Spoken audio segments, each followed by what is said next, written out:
सभी को नमस्कार। मैं राजकुमार विश्वकर्मा।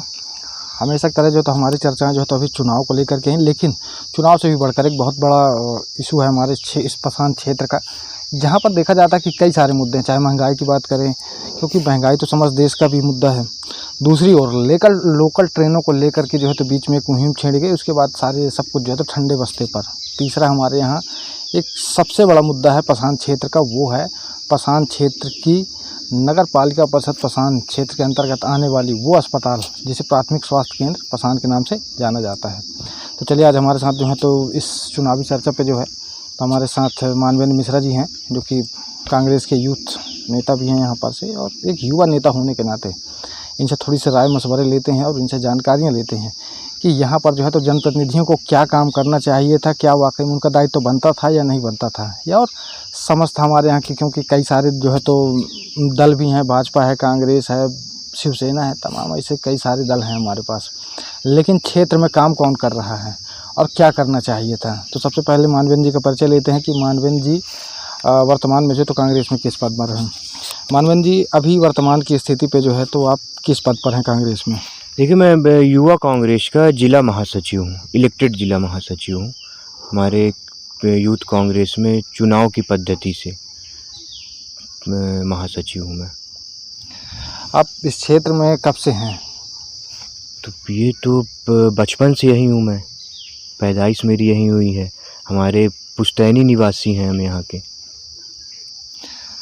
मुझे ये बताइए कि जिस पसान के नाम पर आज पूरा पसान क्षेत्र बसा हुआ है, नगर पालिका भी पसान ही है, तो इस पसान में आप लोगों को क्या समस्याएं दिखती हैं, खास तौर पर मूलभूत सुविधाओं के नाम पर, और वो समस्याएं जिनको लेकर लगता है कि नहीं आप लोगों को पहल करनी चाहिए थी या पुराने जनप्रतिनिधियों को पहल करनी चाहिए थी। तमाम ऐसे कई सारे मुद्दे हैं, इनके बारे में आप देखिए, मुद्दों की कमी ही नहीं है हमारे नगर पालिका क्षेत्र में। बहुत सारे मुद्दे हैं, स्वास्थ्य के मुद्दे हैं, रोजगार के मुद्दे हैं। हमारे प्राथमिक स्वास्थ्य केंद्र बनी सिर्फ बिल्डिंग है। हम लोगों के युवाओं के द्वारा डॉक्टर सिद्दीकी को वहाँ पदस्थ करवाया गया। काफ़ी संघर्ष करना पड़ा। डॉक्टर साहब आए, बिजली गुल हो गई। मतलब दुर्भाग्य है हमारा भी और हमारे स्वास्थ्य केंद्र का भी कि कभी डॉक्टर रहते हैं तो कभी बिजली नहीं रहती है। पिछले महीने करीब 25 से 26 तारीख को लाइट गई थी। 35 दिनों बाद हमने 27 तारीख को ज्ञापन दिया, 27 मई को। उसके बाद 31 तारीख को लाइट जुड़ी।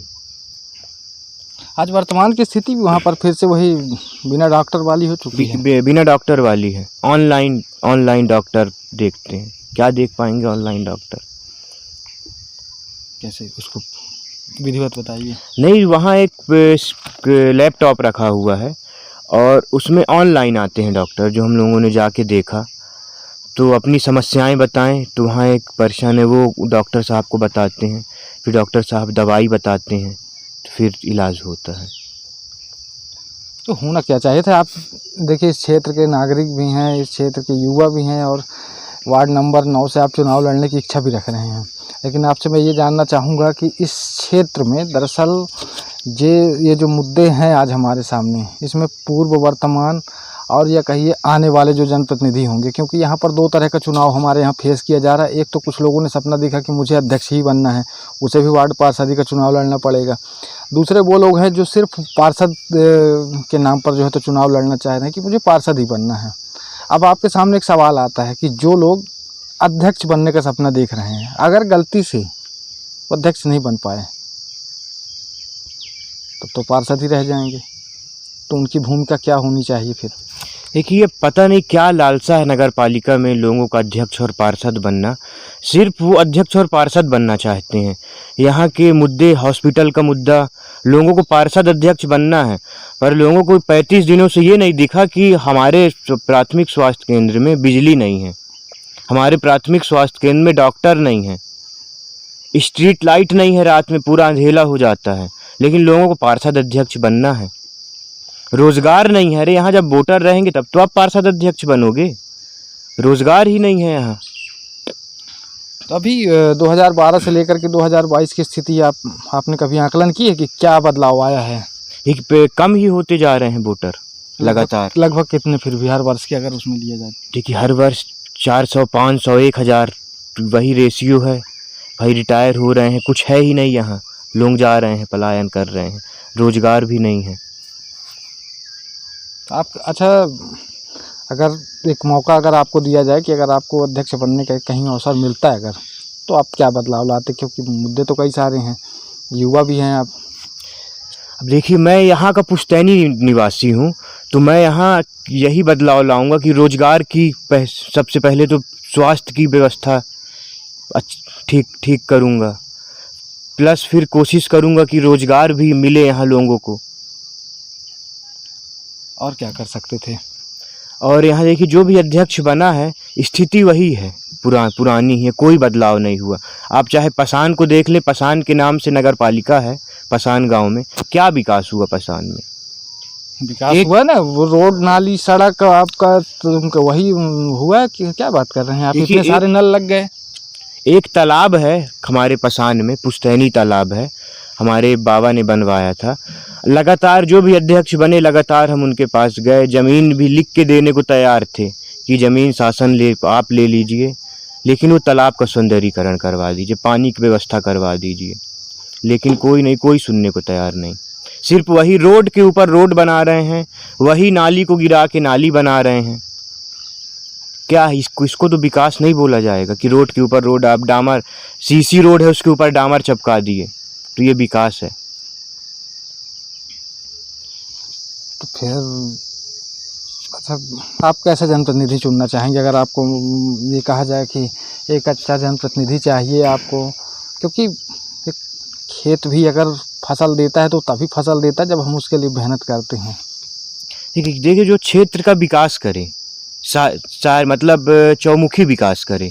हमारे यहाँ नगर पालिका बनी हुई है, लेकिन एक भी चौक, फूहड़ नाम चम्मच चौक रखे हैं। हम लोगों ने कोशिश भी किया कि उसे आज़ाद चौक बनाया जाए, लेकिन किसी का कोई भी ध्यान नहीं। एक भी पार्क नहीं है, जो है खंडहर पड़े हैं, और क्या होना चाहिए? सीसी टूटी फूटी पड़ी है कि जो जाए तो पैर में गड़ जाए। पानी का भी फिल्टर प्लांट का काम चालू हुआ है, अभी चालू हुआ है फिल्टर प्लांट का काम। इसके पहले वही जंग वाला पानी सभी को पीना पड़ता था। मैं देखिए 1 से लेकर 18 तक वार्डों का जो है, तो अगर हम मुआयना करते हैं तो मैं सबसे पहले आना चाहूँगा वार्ड नंबर सिर्फ 8 में। जैसे नगर पालिका परिषद पसान है, उस पसान के अंतर्गत वार्ड क्रमांक 8 है, और उस वार्ड क्रमांक 8 में 4 गांव जुड़े हुए हैं जी। थियाई टोला, बिछिया डाँड़, मुरधावा और कुसला बहरा। फिर उसके बाद बीच में पसान है। यहाँ मूलभूत सुविधाओं के नाम पर आपने क्या देखा कि कुछ कमियां आपको देखने को मिली क्या? देखिए, कमियां ही कमियां हैं, कमियां ही कमियां हैं। हमारे बिछिया डाँड़ में ये बीच में फॉरेस्ट लैंड आता है, जैसे कुसला बहरा ही देखा जाए, कुसला बहरा तो आधे दूर तक रोड है, बीच में जंगल है। अरे इतने अध्यक्ष बने, उनकी अगर थोड़ा भी कोशिश किए होते तो फॉरेस्ट अभी रोड बनाने का परमिशन दे दिया होता। वाटर सप्लाई को लेकर के भी कुछ ऐसी समस्याएं आई हैं शायद। हाँ, वाटर सप्लाई को लेकर भी परमिशन अभी नहीं मिला है, जो जहाँ तक मेरी जानकारी है।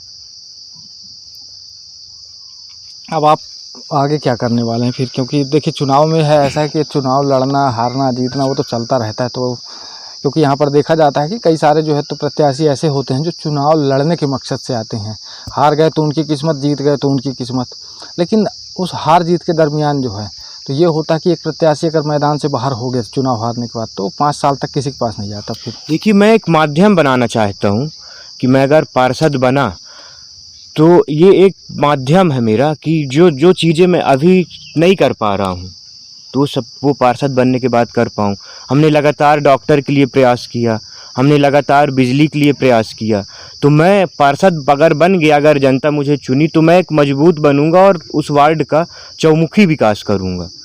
उस वार्ड का, ना कि मतलब पूरे नगर पालिका क्षेत्र का विकास करूंगा। मुझे यहीं रहना है, मुझे कहीं नहीं जाना है, यहीं पैदा हुआ हूँ, यहीं मरूंगा मैं।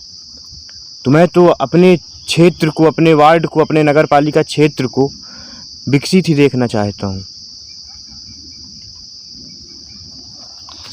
लेकिन आप जैसे कह रहे हैं कि मैं समस्त क्षेत्र का वो विकास करूँगा, तो आप तो सिर्फ वार्ड नंबर 9 पे ही टिक जाएंगे, क्योंकि अध्यक्ष तो कोई और होगा उस वक्त। नहीं देखिए, लेकिन जो कमियां होंगी, जो अध्यक्ष को नहीं दिखेगा, जो उस वार्ड के पार्षद को नहीं दिखेगा, उसको हम अध्यक्ष को दिखाएंगे कि भैया आप ये यहाँ आप गलत कर रहे हो इस वार्ड पे। लेकिन मानवेंद्र जी, एक सवाल ये भी तो सामने आता है कि इतने वर्षों से यहाँ पर चुनाव हुए, कई सारी चीज़ें हुई, पार्षद रहे, अध्यक्ष रहे, वो तो पहली बार जो है तो ऐतिहासिक चुनाव होने जा रहा है कि जिसमें वार्ड पार्षद जो है तो अध्यक्ष का चुनाव करेंगे। तो क्या इससे पहले जितने पार्षद अध्यक्ष थे, क्या उन्हें कमियाँ नहीं दिखती थी क्या? अब वो तो मेरे को तो लग रहा है कि नगर पालिका में आने के बाद, पार्षद बनने के बाद ठेकेदारी चालू हो जाती है। लोग अपना जो काम देखते हैं, फिर अपना उल्लू सीधा करते हैं, ना कि विकास में ध्यान देते हैं, जो मैं अभी तक देख पाया हूँ। और हमारा तो मकसद ही है सेवा करना, जनहित के मुद्दों को उठाना। वो तो ठीक है, लेकिन अभी एक के बाद और भी चल रही है। लोग 25 वर्ष 30 वर्ष से चुनाव लड़ रहे हैं, तो कहीं ऐसा तो नहीं कि आप भी अभी युवा अवस्था में चुनाव लड़ेंगे, फिर लास्ट तक चुनाव ही लड़ना है? नहीं, मुझे विकास के मुद्दों को उठाना है, विकास करना है, यहाँ के जो भी समस्याएं हैं उन समस्याओं को उठाना है। सिर्फ चुनाव तो मेरा एक रास्ता है कि उस वहाँ पहुँचने के बाद मैं लोगों की और ज़्यादा मदद कर पाऊँगा। अभी जैसे देखा मैंने, 2-3 लोग मेरे से मिले कि उनका गरीबी रेखा में नाम है, राशन कार्ड है, लेकिन बिल उनका 2900 रुपये आ रहा है। घर में 4 बल्ब जला रहे हैं, वो भी इस टाइम CFL आ रहा है 5 वाट 6 वाट के, लेकिन 2900 रुपये बिल आ रहा है उनका। बेचारे पढ़े लिखे नहीं हैं, तो उनको समझ भी नहीं है, परेशान हैं। कहाँ जाएं वो? उस वार्ड के पार्षद ध्यान नहीं है किसी को कि भाई मुद्दे बताएं लोगों को, MPEV में जाएं, JE सर को बताएं। अवैध वसूली ही है ये, सरकार की अवैध वसूली है कि अगर वो 50 यूनिट जला रहे हैं, लेकिन 114 यूनिट का उनके पास कैसे आ गया बिल? एक एग्जांपल दे रहा हूँ मैं, 50 और 114, अगर 2800 पे एक महीने उनका 2000 हुआ, फिर 800 हो गया, क्या है ये? अस्पताल के मुद्दे को लेकर के जो है तो आप लोगों ने एक पहल की, तो कितने सारे लोग जो है, कितने जनप्रतिनिधि आप लोगों के साथ आए मैदान में, जिनको लगा कि प्रयास करना चाहिए? ऐसा कुछ हुआ क्या? ये जनप्रतिनिधि कोई हम लोगों से संपर्क नहीं किया, जनप्रतिनिधि हमसे संपर्क नहीं किया। हम सभी युवा जाके संघर्ष किए, सभी से मिलिए, BMO साहब से मिले, अनूपपुर में मिले, ज्ञापन दिया लिखित में सभी को। उसकी कड़ी मेहनत के बाद देखा मैंने, जो सभी से लगातार कांटेक्ट में थे, तो डॉक्टर सिद्दीकी साहब आए, उनका भी प्रमोशन हो गया, जो भी है, तो वो भी चले गए। उनके जाते ही लाइट कट गई। क्या है मतलब, दुर्भाग्य है हमारा भी और हमारे क्षेत्र का, हमारे प्राथमिक स्वास्थ्य केंद्र का। तो मानवेंद्र जी, ये भी तो एक समस्या है ना कि यहाँ पर देखिए संपन्न लोग ज़्यादा हैं, तो भाई क्यों सरकारी अस्पतालों में अपना इलाज कराने जाएंगे? देखिए, संपन्न लोग ज़्यादा हैं, लेकिन हमारे यहाँ गरीब भी हैं। वो तो रायपुर, भोपाल, दिल्ली नहीं इलाज करा पाएंगे अपना, वो तो यहीं जाएंगे।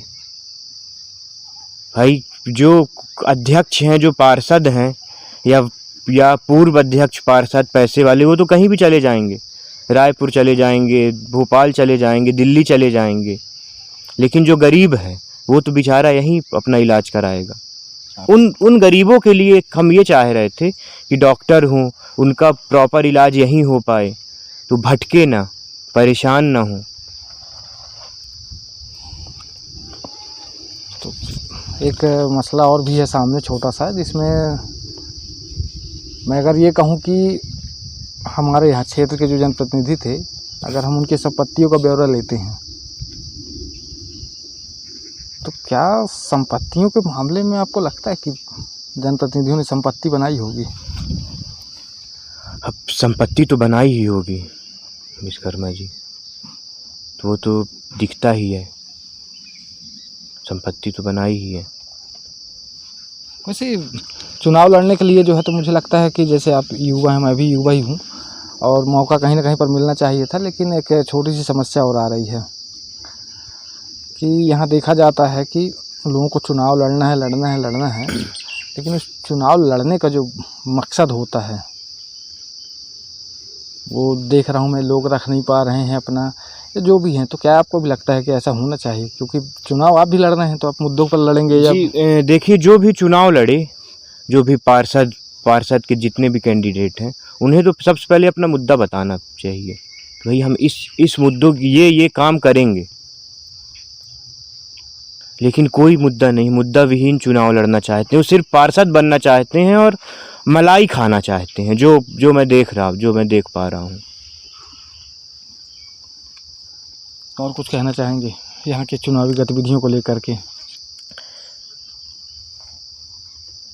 कुछ भी जो आपके मन में चल रहा हो कि लग रहा हो कि नहीं मुझे ये बात रखनी चाहिए, क्योंकि युवाओं की सोच जो है तो अब काफ़ी कुछ बदल चुकी है। जिस युवा को मैं पहले देखता था कि जो लोग झंडे बैनर पकड़ के पीछे खड़े होते थे, एक प्रत्याशी हम चुनते थे और उसके पीछे, और ख़ास तौर पर पार्टियां तो कार्यकर्ताओं का खून चूस लेती थी। देखिए, मैं यही वो करना चाहता हूँ कि जो भी अध्यक्ष यहाँ या दावेदार हैं, या भाजपा से या कांग्रेस से या कोई भी, तो वो क्या पहले विकास किए, क्या अब विकास करेंगे? भाई कई दावेदार ऐसे भी हैं जो पहले भी अध्यक्ष रह चुके हैं, पहले भी पार्षद रह चुके हैं।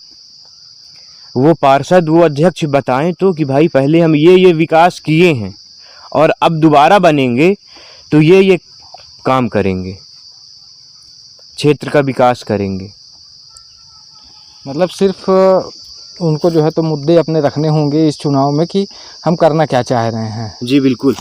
और पिछले अगर वो पार्षद और अध्यक्ष रह चुके हैं तो पिछले कार्यकाल में हमने ये उपलब्धियां हैं हमारी, हमने क्षेत्र को ये काम दिए हैं, ये भी तो बताएं पिछले पार्षद अध्यक्ष। चलिए ठीक है, कार्यकाल का जो दौर था वो तो गया अब, क्योंकि फिर से चुनाव होना है मानवेंद्र जी। तो और इस चुनावी चर्चा में जो है तो चलिए अच्छा है कि आपने हमें समय दिया, और मेरा प्रयास होगा कि आपके जैसे और भी कई सारे युवा हैं जिन्हें चुनाव लड़ना है, चुनाव लड़ने के लिए जो है तो उनके मकसद और उनके खासतौर पर इलेक्शन ऑफ व्यू के विज़न जो हैं वो भी हमें सामने लेकर के आना है, क्योंकि यहाँ चुनाव हर किसी को लड़ना है। और आज तक देखा गया कि एक लंबा दौर यहाँ पर बीत गया, यहाँ पर कोई सवाल पूछने वाला नहीं होता था। तो आज की हमारी खास चर्चा मानवेंद्र जी से थी, और मानवेंद्र जी यहाँ पर के एक यूथ आइकॉन है, और इनका एक अच्छा प्रयास था खास तौर पर हमारे यहाँ प्राथमिक स्वास्थ्य केंद्र को लेकर के, जहाँ पर डॉक्टर की कमी थी या बिजली व्यवस्था की कमियों को लेकर के। उनमें काम तो हुआ, लेकिन बतौर कुछ महीनों बाद जो है तो देखा जाता है कि फिर से वही स्थिति होती है। और यहाँ पर एक गंभीर विषय यह है कि हमारे यहाँ कहने के लिए तो ज़िले से लेकर के प्रदेश स्तर तक के जो है तो हमारे यहाँ नेता हैं, लेकिन ये सारे पहलुओं को लेकर के, चाहे लोकल ट्रेन के मुद्दे हो, महंगाई का हो, रोजगार का हो, या फिर प्राथमिक स्वास्थ्य केंद्र का हो, खास तौर पर उन मूलभूत सुविधाओं का जहां पर जनता का जो है तो सबसे पहला अधिकार होता है। और यहाँ देखा गया कि एक जो विषय वस्तु था, उस विषय वस्तु से लोग भटके हुए हैं। यहाँ पर विज़न सिर्फ इतना है कि या तो एक दूसरे को चुनाव हराना है या फिर चुनाव जीतना है, तो अध्यक्ष बनने के लिए चुनाव लड़ा जा रहा है। क्योंकि चाहे अब पार्षदी का जो चुनाव है, पार्षद फिर अध्यक्ष का चुनाव करेंगे, लेकिन मुद्दे क्या हैं, इस मुद्दों का कोई भी लेना देना यहाँ पर नहीं है। ख़ास तौर पर जो मैं देख रहा हूँ, बड़े हमारे यहाँ के जो बड़े नेता हैं उनके पास तो और भी कोई मुद्दे नहीं है। वो सिर्फ अभी भी देख लीजिए आप, स्थितियाँ पता करेंगे तो बहुत सारे नेता हम आपको जो है तो भोपाल में मिलेंगे। कुछ लोग टिकट की कयाबाद में होंगे, तो कुछ लोग जुगाड़ तंत्र के फेर में होंगे, लेकिन यहाँ पर के लोकल मुद्दों से किसी का कोई लेना देना नहीं है। क्योंकि रोज़मर्रा की ज़िंदगी जीने वाला एक व्यक्ति जो है तो अपना इलाज कराने के लिए कहाँ जाएगा। और एक सबसे बड़ा सवाल यह है कि हमारे क्षेत्र के जनप्रतिनिधि अगर बीमार पड़ते हैं या उन्हें किसी भी तरह की कोई भी स्वास्थ्य को लेकर के समस्या सामने आती है, तो वो सीधा जो है तो कहाँ भागते हैं, बड़े अस्पतालों की ओर, प्राइवेट अस्पतालों की ओर। तो क्यों ना एक सिस्टम बनाया जाए कि यहाँ पर जो भी जनप्रतिनिधि हैं उनका इलाज जो है तो हमारे यहाँ के क्षेत्र में जो बने हुए अस्पताल हैं उन्हीं में उनका इलाज होना चाहिए। क्यों मानवेंद्र? बिल्कुल सही बोल रहे हैं आप कि जो हमारे जैसे प्राथमिक स्वास्थ्य केंद्र पसान है, अगर कोई भी यहाँ बीमार पड़े तो हम तो यही प्रेशर करें कि भैया आओ दिखवाओ आप ऑनलाइन डॉक्टर से, तब तो समझ में आए आपको कि क्या है स्थिति, गरीब क्यों परेशान है। तो ऐसी कुछ स्थितियां हैं यहाँ पर की, और मुझे लगता है कि यहाँ पर जो है तो देखा गया कि कुछ लोगों को छोड़ करके और जो हमारे यहाँ के बड़े नेता थे उन्होंने कभी अपने लेटर पैड तक का इस्तेमाल नहीं किया होगा कि हमारे यहाँ प्राथमिक स्वास्थ्य केंद्र का ये हाल है, डॉक्टर नहीं है, स्टाफ नहीं है। कुछ हद तक हमारे यहाँ स्टाफ है, लेकिन उसी स्टाफ के भरोसे जो है तो यहाँ पर इस क्षेत्र के अस्पताल का संचालन नहीं हो सकता। ये आप भी जानते हैं और हम भी जानते हैं। हमारे यहाँ जो है तो मध्य प्रदेश में आज देखा जाता है कि तमाम रोज़ घोषणाएं हो रही हैं, रोज़ यह कहा जा रहा है कि हम स्कूलों के लिए ये कर रहे हैं, अस्पतालों के लिए ये कर रहे हैं। लेकिन अगर आज वास्तविकता में देखा जाए तो हमारे पसान क्षेत्र का जो अस्पताल है वो सिर्फ़ और सिर्फ एक भवन है। वहाँ पर जो है तो किसी तरह की कोई व्यवस्था नहीं होती, ना किसी तरह की कोई मशीनरी उपकरण है और ना ही किसी तरह की कोई व्यवस्था है। तो ऐसे हालातों में जो तो मुझे लगता है कि अगर अस्पताल में डॉक्टर नर्स नहीं है तो फिर हमें अस्पताल की आवश्यकता नहीं है। क्योंकि एक तरफ बुलडोज़र मामा अपना बुलडोज़र चलाए पड़े हैं, लेकिन अस्पताल के में भी अगर कुछ इन गतिविधियों पर ध्यान देते, और ख़ास तौर पर मैं उन सभी उम्मीदवारों से एक उम्मीद करता हूं कि कृपया करके इन सारे मुद्दों को लेकर के सामने आए और एक प्रयास करें कि हो सकता है कि इनके प्रयासों से जो है तो हमारे इन क्षेत्र की छोटी छोटी समस्याओं को, हमारे क्षेत्र की बेसिक समस्याओं के नाम पर सबसे पहले आया क्षेत्र के जो रहवासी थे उनका पलायन, दूसरा रोज़गार को लेकर के हमने कई दफ़ा लोगों से चर्चाएं की मानवेंद्र जी की रोज़गार कैसे आएगा। लोगों ने कहा नगर पालिका रोज़गार दे ही नहीं सकती। हमने कभी ये नहीं कहा कि नगर पालिका रोज़गार ये जैसे देखिए हमारा SCCL क्षेत्र है, कोल माइंसें हैं यहाँ। अभी आमाडाड़े में पता चला मुझे दिलीप बिल्डकॉन को, शायद दिलीप बिल्डकॉन को उनका पूरा टेंडर हुआ है, कुछ टेंडर हुआ है। भैया हमारे जो यहाँ के जनप्रतिनिधि हैं उनका ये वो होना चाहिए कि जो भी टेंडर हुआ है लोकल लोगों को दें। पहले मतलब क्षेत्र के आधार पर प्राथमिकता अगर हमारे क्षेत्र में काम हो रहा है तो लोकल लोग वहाँ कर्मचारी हों। भाई बाहर से क्यों आए? अगर ये हमारे क्षेत्र में हैं, भाई पढ़े लिखे भी हैं, लेबर वर्ग के भी हैं, पढ़े लिखे भी हैं। नहीं, दरअसल क्या है कि एक छोटा सा सिस्टम था यहाँ पर मानवेंद्र जी, और वो आने वाला वक्त जो है तो बताएगा और हम भी बताएंगे। क्योंकि देखिए मैं तो चुनाव लड़ नहीं रहा हूँ, लेकिन फिर भी मेरा एक छोटा सा प्रयास है कि इस क्षेत्र में उद्योग की स्थापना कैसे होगी, और हम प्रयास करेंगे अपने युवा भाइयों के साथ मिल करके कि इस पसान क्षेत्र में 1 से लेकर 18 वार्ड होते हैं और 18 वार्डों में जितनी राजस्व की ज़मीन है उनका सही उपयोग किया जाएगा। क्योंकि यहाँ पर कई सारे लोगों ने जो है तो राजस्व की ज़मीनों पर यूँ कब्जा मार करके रखा हुआ है। अगर वो कब्जा नहीं होता तो आज वहाँ पर छोटे छोटे उद्योगों की स्थापना की जा सकती थी। तो चलिए जो है तो आज की इस चर्चा को जो है यहीं पर विराम देते हैं। और रही बात उद्योग की, तो इस चुनाव के बाद हमारा प्रयास होगा, हम अपने सभी युवा भाइयों के साथ मिल करके उद्योग की स्थापना कराएंगे और छोटे छोटे रोज़गार की व्यवस्था हम करवाएंगे। इसके साथ मैं विराम देना चाहूँगा। मैं राजकुमार विश्वकर्मा, धन्यवाद।